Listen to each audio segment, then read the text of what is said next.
नमस्कार, आप देख रहे हैं तेज भारत नेटवर्क न्यूज। गलतफहमी नहीं, सच्चाई जानिए। संजय शिरसाट का बड़ा स्पष्टीकरण। महाराष्ट्र की सियासत में अपने बयान को लेकर उठे विवाद के बीच संजय शिरसाट ने सामने आकर बड़ा स्पष्टीकरण दिया।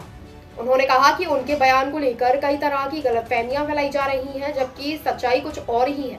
संजय शिरसाट ने स्पष्ट शब्दों में कहा कि उनके बयान को संदर्भों से हटाकर पेश किया गया, जिससे लोगों के बीच भ्रम पैदा हुआ। उन्होंने कहा कि किसी भी बात को समझने से पहले उसका पूरा संदर्भ जानना बेहद जरूरी है।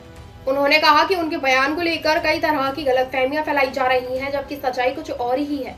संजय शिरसाट ने स्पष्ट शब्दों में कहा कि उनके बयान को संदर्भ से हटाकर पेश किया गया, जिससे लोगों के बीच भ्रम पैदा हुआ। उन्होंने कहा कि किसी भी बात को समझने से पहले उनका पूरा संदर्भ जानना बेहद जरूरी है। उन्होंने यह भी कहा कि आज के दौर में सोशल मीडिया पर अधूरी जानकारी बहुत तेजी से फैल जाती है, जिससे अनावश्यक विवाद खड़े हो जाते हैं। इसलिए उन्होंने लोगों से अपील की कि किसी भी खबर या बयान पर विश्वास करने से पहले उसकी सच्चाई जरूर जांच लें।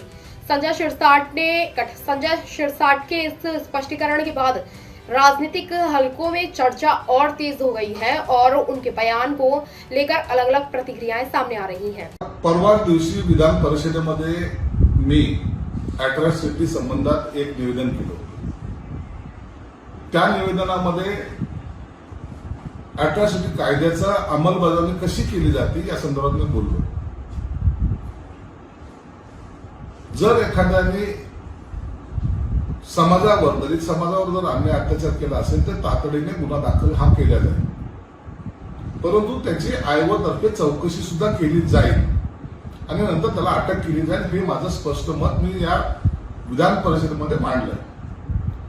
परंतु काही लोकांनी आता यापुढे तुम्हाला अॅट्रॉसिटी गुन्हा दाखल करता येणार नाही अशा प्रकारचा गैरसमज समाजामध्ये पसरवण्याचा प्रयत्न करतायत। मला ज्या खात्याचा मी मंत्री आहे, ज्या खातं मी चालवतो, त्यामध्ये दलित समाजातील, आमच्या उपेक्षित समाजातील या लोकांना न्याय द्यायची माझी भूमिका आहे, त्यांच्यावर अन्याय करण्याची नाही। म्हणून काही लोक जे काही गैरसमज पसरवत आहेत त्यापासून आपण सर्वांनी सावध राहिलं पाहिजे। यांना उद्योग नाहीये, यांनी आपला परिचय कावळा करण्याचा प्रयत्न केलेला आहे। दलित समाजावर, माझ्या बांधवावर, भगिनीवर कुठेही अन्याय होणार नाही याची काळजी घेण्याचं काम हे माझं आहे।